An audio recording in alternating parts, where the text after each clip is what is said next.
போதும் போதும் போதும் போதும் போதும். இதெல்லாம் ஒரு விளையாட்டு தான்மா குழந்தைங்களுக்கு. நம்ம கீழ் வீடு தனி வீடு மாதிரி இருக்குதுன்னா ஜாலியா அவங்க மண்ணு தண்ணி எல்லாம் பார்த்து பார்த்து விளையாடுறதுக்கு வழி விழுந்துருவாங்க. போதுமா? இரு, இப்ப கொத்தமல்லி தழையை தூவி விடுவோம். அந்த பக்கம் அந்த இது இருக்குது பேருன்னா பார்க் இருக்கு, அந்த பக்கம் போய் ஒரு நாள் பாரு. அந்த வீட்டு சைட்ல இருக்கிறது எல்லாம் பால்கனியில விளையாடும். என்னதான் வச்சு விளையாடுனே தெரியாது, விட்டுருவாங்க இந்த மாதிரி.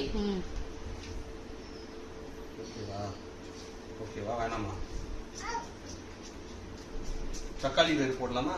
போடுங்க போடுங்க போடுங்க, தக்காளி போடுங்க. தக்காளி பிசைஞ்சு விடு. நல்லா பிசைஞ்சு விடு தக்காளி. அப்படி இல்லை, கையாலே பிசைஞ்சு விடு.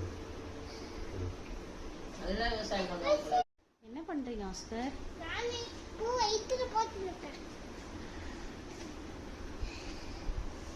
என்ன பண்ண போறீங்க? தள்ளுங்க தள்ளுங்க தள்ளுங்க தள்ளுங்க. போடுவா? போதும்ல? போதும். உட்காந்து கலக்குங்க, சேர்ந்து கலக்குற மாதிரி.